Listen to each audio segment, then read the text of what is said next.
داریم و اگه حدس زدین چی توشه، کاور ویدیو رو خوندین دیگه، تست دی ان ای،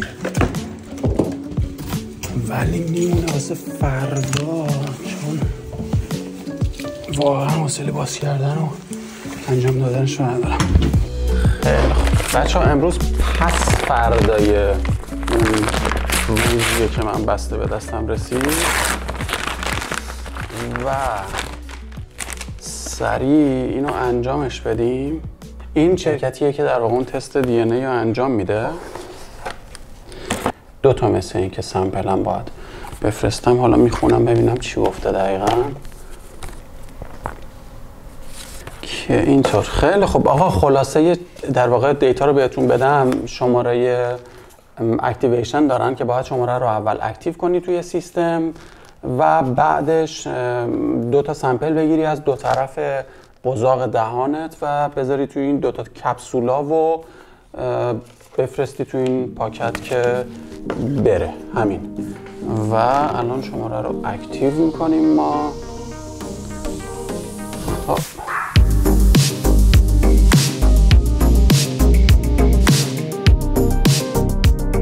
خیلی خوب، ایمیلش هم که اومد و ببندیم و تمام.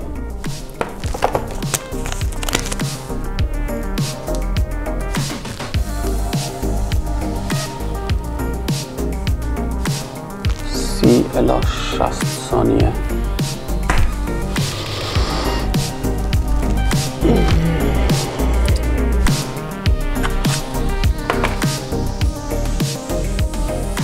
این میره این تو، میشکنیمش و این اولی. خب تمام.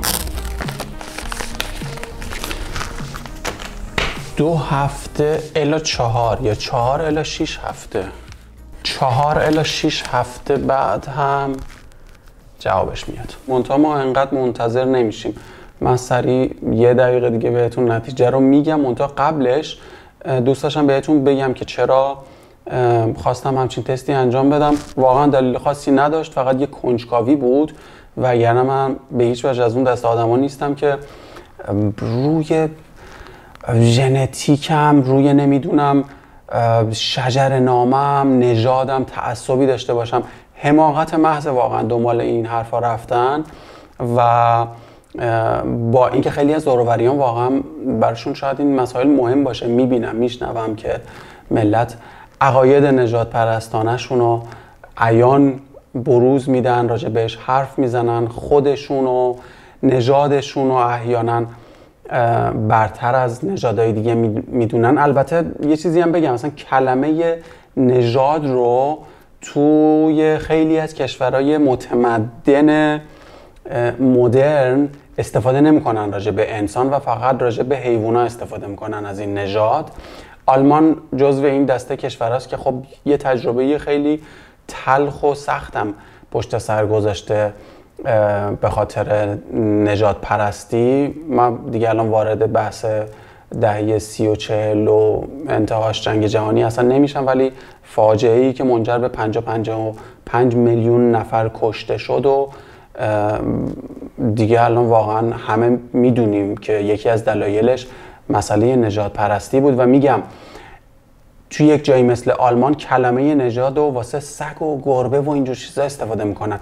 دیگه راجع به آدما از کلمه نژاد استفاده نمیشه خیلی از جاها، یا حتی توهین‌آمیز تلقی میشه استفاده این کلمه. چون ما هممون دیگه الان ثابت شده تو مدرسه دارن درس میدن الان که ما یه زمانی از صحرای افریقا نزدیک به، اگه اشتباه نکنم 200-300 هزار سال پیش بوده. آره شایدم، حالا یادم رفته عددشو، شایدم 300-400 هزار سال پیش. باز یه بحث دیگه قبل از اینکه نتیجه بیاد در واقع ببینیم چقدر حالا نزدیک خواهد بود نتیجه به اون دانسته هایی که یه آدم فکر میکنه داره راجع به در واقع پیشینش. من خب تا اونجایی که میدونم ایرانی ام و کردم اصالتا، کرمانشاهی، و از طرف پدری میدونم که تا 7-8-10-20 نسل قبلترم و پدر بزرگ جدم و ثبت شده شجره نامش وجود داره طرف پدری براشون مهم بوده این چیزا، کیانیا رفتن ثبت کردن این داستانو. ولی مثلا از طرف مادری من هیچ وقت به چیزی بر نخوردم، ولی من یک تار موی گندیده پدر بزرگم از طرف مادری و که شجره‌نامه‌ای هم نداره به 100 تا فامیل به درد نخور شجره‌نامه دار از طرف پدریم عوض نمی‌کنم. و منظور این که آدمیت، انسانیت این وسط مهمه و نه نژاد و ژنتیک و دی ان ای تو که حالا مثلا که چی مثلا ثابت بشه تو 500 سال 1000 سال مثلا تو این جغرافیای خاص فک و فامیلات زندگی کردن. خب چیکار کنم؟ واقعا من نمیدونم چیش به من میرسه. گیریم پدرتو فاضل، از فضله پدر تو را چه حاصل؟ ولش کن. 4 الی 6 هفته بعد کات.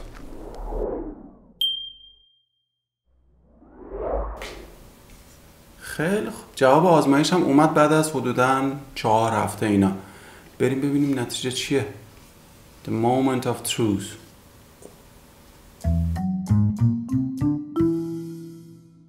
خب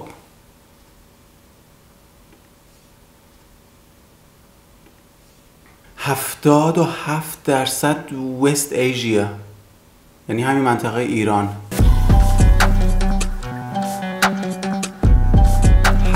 8.8% جنوب آسیا، یعنی هند. نزدیک 9% هندی هم.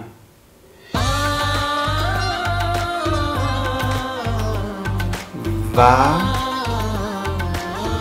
6.7% اسکاندیناویایی هم.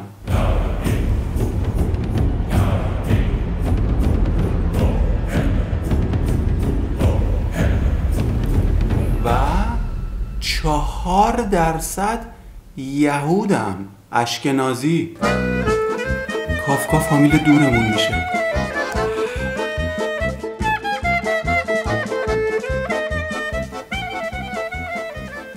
3.5% هم بقیه جاها مثلا سمت جنوب روسیه و اینورم سمت عربا، یعنی عراق و مصر و عربستان سعودی و کلا کشورهای عرب نشین. 3.5%. یه بار دیگه 77% همین ایرانم، نزدیک به 9% هندی هم، نزدیک به 7% اسکاندیناویایی هم و 4% یهودی هم. 3.5% هم که تقریبا روس و عرب قاطی. عجب.